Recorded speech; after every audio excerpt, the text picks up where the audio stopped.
Hello, everyone. This is Mike from Dimensional Walking. And today we are going to do an updated review on one of our famous government offices. And that is called the All-Domain Anomaly Resolution Office. Now, I've talked about this office before. It was basically created last year by our government, and it's supposed to evaluate and look at UAPs. Okay, that's the new term for what we used to call UFOs and USOs, underwater submersible objects or unidentified underwater submersible objects.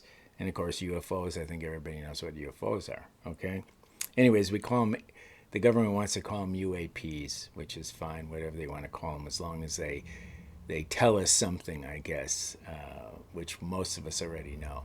Okay, so right now they're studying. They're saying there's 140 cases that they're studying that they believe are something. Okay, and they have, right now they're big. One of their bigger concerns is drones. There's a lot of drones out there, and a lot of them are in their estimation, causing issues and danger to air traffic, etc. And they're also creating these sightings that are, people are concerned about because they don't know what they are. But the government is saying some of these, anyways, are drones. Okay.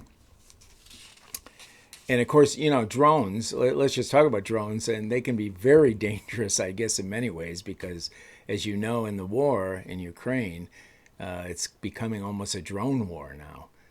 With all these different drones, these kamikaze drones flying back and forth. So anyway, so drones should be a concern to everybody to some degree. Okay.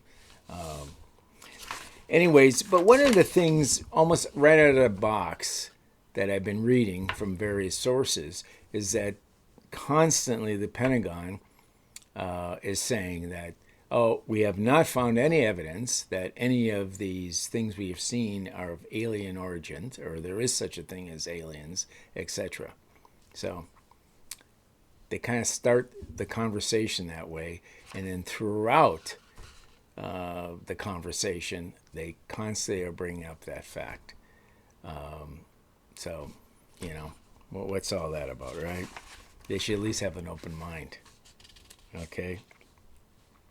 So, again, we talked about they're re-identifying as UAPs. Well, here's one good thing.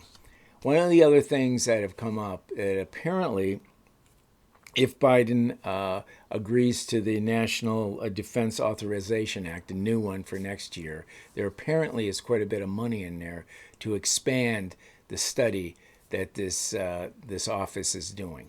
So that's the good news. Okay, that is the very good news. I'm sure Biden will sign this authorization bill because the simple fact that, again, there's all kinds of other stuff in there. There's aid for Ukraine.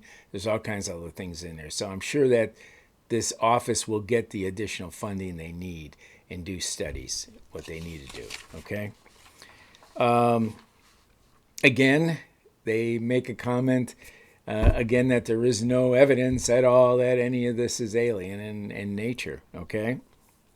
Now, and they go over and over again. One of the things that was quite interesting, they actually have, and I don't know if I mentioned this before, but they put these UAPs into 5 categories, which I think is fascinating.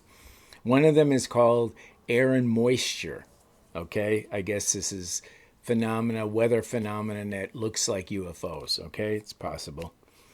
And then there's other natural objects. Very vague, doesn't really say what natural objects are that are in the sky.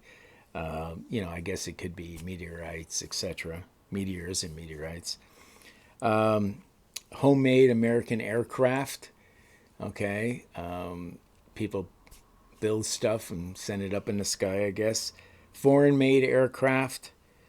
Let me back up. When it said man-made American aircraft, I guess they were referring to our military aircraft. I guess that's what it meant. And then 5th option was other, which is very vague. It doesn't mean I think they just want to put other in there because they don't want to say alien made, etc. So those are the 5 categories that they're placing these different sightings into, and then they're going to investigate them. And that's what they've supposedly been doing. Now it's probably been, golly, I don't want to say it's been a full year, but 9 good months anyways they've been doing this. And I haven't seen too much detail, the important detail, what's going on and what they're finding. So that brings me to the thing that really is starting to get me pretty upset about this whole office, this anomalous study of anomalous things in our atmosphere, on our ground, and in the water, is that there is no zero mention to the thousands and maybe millions of people that have had some abduction encounters with aliens. Now, I know that's, let's call it alleged, okay? Even though I have interviewed over 1,500 abductees, contactees, and probably 80% of them, I can feel pretty confident, probably have had some type of experience. Because you got to remember, most of those people, at least the ones I interviewed, had no interest in UFOs, had no interest in or knew very little or nothing about alien abductions. And suddenly they have these experiences, and suddenly these experiences are very similar to somebody else's experiences, in at least in my small study of 1,500 plus interviews. So obviously I know there is such a thing. There's aliens and there's alien abductions and all this other stuff. But the government isn't even at this point even acknowledging that they're going to even look at this piece of the puzzle. Okay? I want them to look at it. I want them to look at it, and I want them to come back and say something about it. That's what I want as a UFO paranormal researcher.